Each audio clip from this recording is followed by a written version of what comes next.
Joining us on The Informer, another guest. She's actually a leading nutrition and dietetics consultant and academic. She's an expert on just about everything called nutrition. She's an adjunct professor. I can call her Dr. Elizabeth Isenring. Welcome to The Informer, Liz. Wonderful. So happy to be here, George. Now tell me something. What in heaven's name got into you when you were a young woman and said, nutrition's my game, that's where I see a future? Good question. Well, do you want the long or the short? I'll keep it pretty short. So look, I'm a foodie. I've always loved food. And I think I discovered probably around the age of 11 or 12 that I could cook, and I like to cook. So I've always had that love of good food. But you probably don't know this. I actually did not start my career as a dietitian, but as a pharmacist. And I think it's similar. You know, you make up, well, 20 or 30 years ago, you follow a recipe, you make up the products. But as I soon discovered, that's not the way it is anymore. You stick labels on things. And while I have a lot of my good friends are pharmacists, so I'm not rubbishing that career at all, but I soon realized that I don't like just treating symptoms. I like getting to the cause of things, and I like making things and experimenting things. So I came to nutrition after a little bit of a journey. Delayed. I did, yeah. Liz, in this incredibly modern world of ours, much of our lives are sedentary, and I know that my favourite dish is seconds. Yes. So the leading question here is, dietitians can mean the world to us, and they're becoming more and more important. When did it dawn on you that we had to look at the way we ate our food, the way we prepared ourselves, and more importantly, how we sustained ourselves throughout a year? You didn't get into binge eating habits and this, that, and the other. And the world seems to be full of binge. So how do we move past that and get into much of the nutrition and good habits that you're instilling, especially with your product, Link Nutrition? Yeah, absolutely. So certainly, I think probably it did start off with those early years in terms of pharmacy, where, you know, people would come in and it was all about all the different symptoms, trying to manage the symptoms, and then they'll go on a different medication to manage the symptoms or side effects of the previous one. And I thought, look, there's got to be a better way. So I think then realizing the importance of preventative. And of course, you know, nutrition is right up there. So, you know, things like stopping smoking, moving more, but really nutrition, depending which research you look at, you know, at least a quarter, if not a third, and some even argue half, of preventable disease. You know, if we just improved our nutrition, you know, we'd wipe so much of that. So I think it's really important. Adding to your bit about the binge culture, absolutely. And I think during this sort of challenging time, a lot of us are finding us in now, it's gotten even more extreme, hasn't it? Because, you know, we've got Uber Eats on demand, you know, we can just walk out the street. When my kids were younger, they would tell directions by, you know, McDonald's or KFCs, and that was their map, which I found highly offensive. I tried to knock that out of them, but I tell you what, those yellow arches are, you know, visible to everyone. So I hope that, you know, this period has helped us to slow down a little bit and maybe appreciate the importance of what actually we put in to nourish not just our mind, but nourish our body as well. So I think I keep hearing moderation all the time, and I've heard it for a lifetime. Yeah. But the thing that fascinates me is we are such incredible animals. You put pressure on us, we eat. Comfort eating, they call it. You stress us, we eat. We get, it's cold, we eat. It seems to me that even when it's hot and wonderful and maybe like a beautiful day on the Gold Coast, you still want to eat, but the difference is you want to eat beautiful watermelons and fruits and things like that. How do we get out of the bad habits and get into the good habits?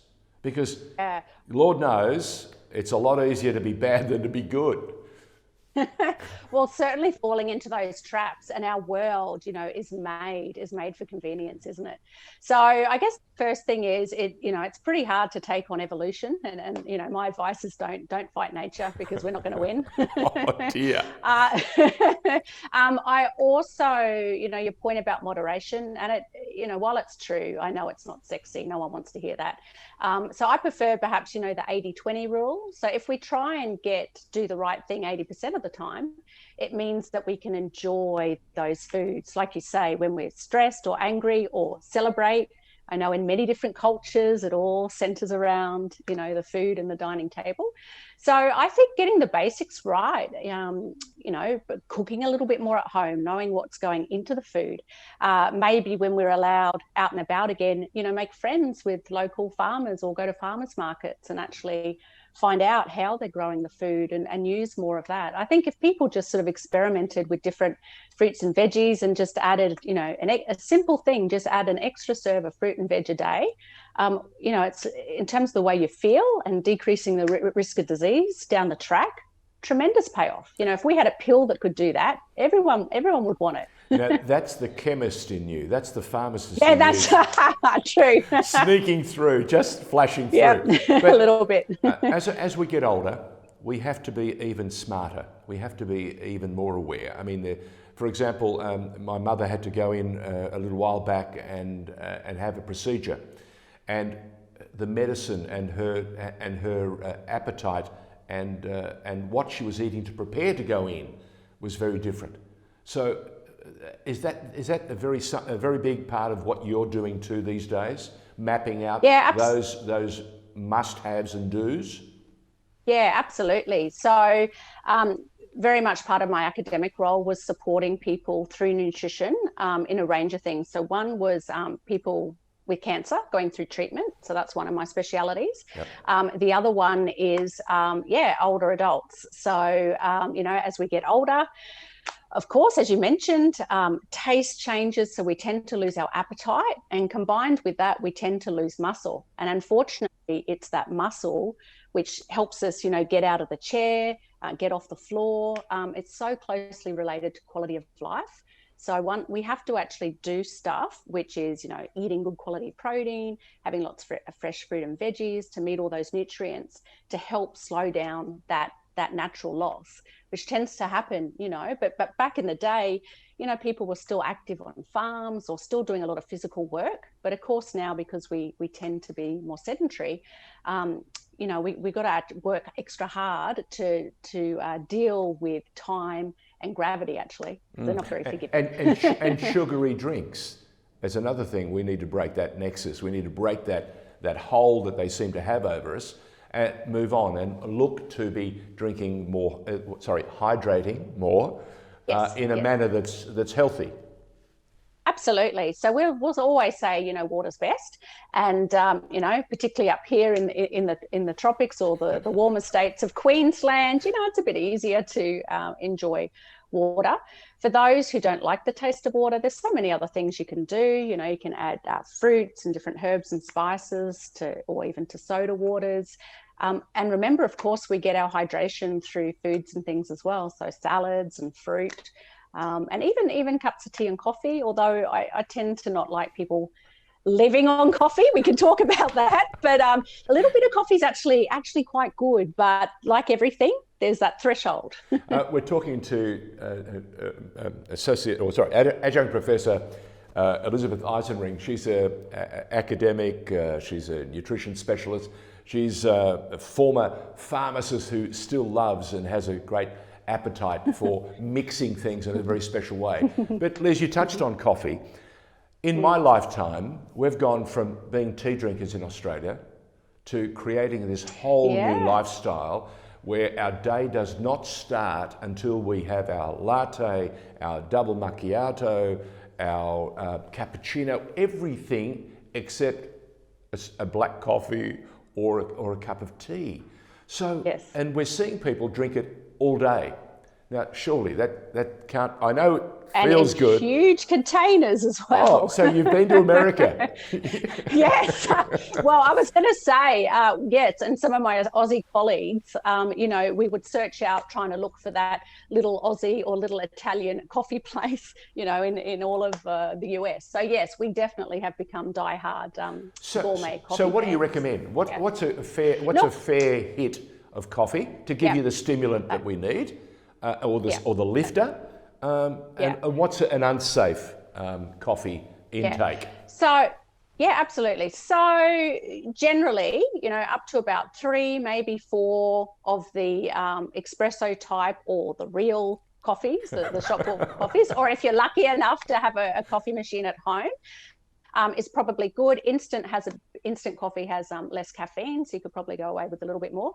Once you start hitting more than about 4 or so a day, then it's that trade-off. You're actually going to can increase things like anxiety, sleeplessness, all those sorts of things. So it's a trade-off. Plus, we've got some really good lower caffeine options like your teas or different sort of herbal products. So I think not just guzzling them down. My other concern is with the teenagers and the energy drinks, or as you said, those great big things, iced coffees and things you can get from a lot of the cafes now. We're setting up our teenagers and our growing young adults for artificial stimulants, which is not great either. It's not artificial, but I want to talk about the array of drinks. Sorry, milk. Yes. The range of. Oh yes. All manner. Yes, oat milk. Almond milk. Stuff I'd heard of but never ever seen. We go into a supermarket today, and they have shelves that go almost 50 metres down the aisle. What's going on, and what are we saying to ourselves? Should we be drinking? I know we have problems with people who can be maybe lactose intolerant, and there's a need for an option. But what's your recommendation? What would the good doctor say? Well, I was going to say, our good answer to these sorts of questions is always about it all depends.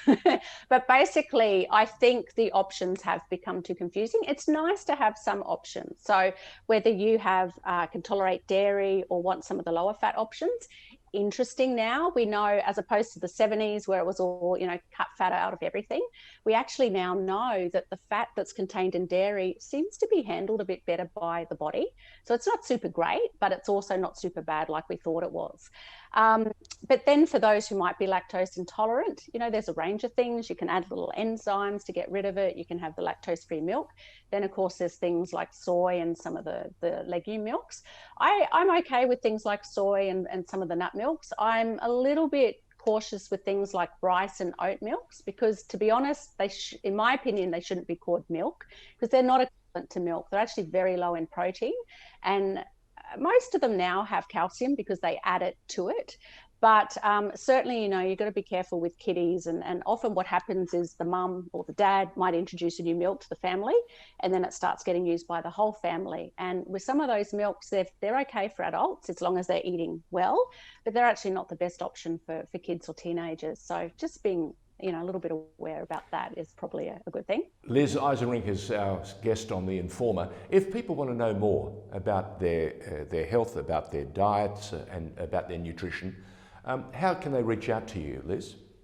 Yeah, I'm across all the socials, Dr Liz, so feel free to check that out. I also have a website, drliznutrition.com, and I have various blogs, and I love different questions and scenarios and things. So I really encourage people to reach out. And it probably explains why you created this program, Link Culture. You've brought everything together, huh?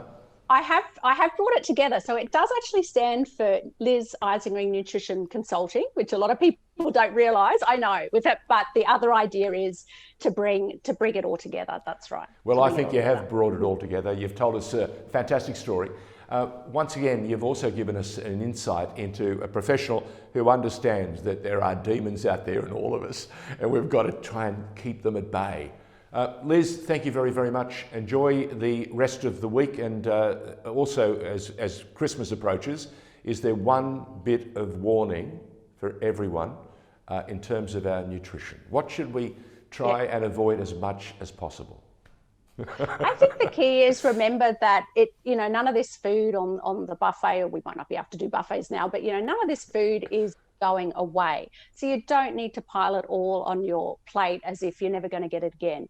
I think the other thing is to have a little bit of what you really want rather than thinking you've got to have a bit of absolutely every possible thing. And I'd also probably try and limit it just to the couple of days around the real Christmas period. I mean, it starts in December with the Christmas parties, but you don't have to full on go into the Christmas, just maybe a couple of days around Christmas and then get back into the walking and the exercise. So what you're saying is if I want a second piece of the chocolate cake, that's it, right? 2 pieces. Thank you, Liz. 2 pieces would be good. No problem, my pleasure. Liz Isenring joining us on the Informer and giving us a sense of what are the sorts of things we need to keep in mind, especially as these very sedentary days of ours take an enormous toll in our time. Thank you, Liz.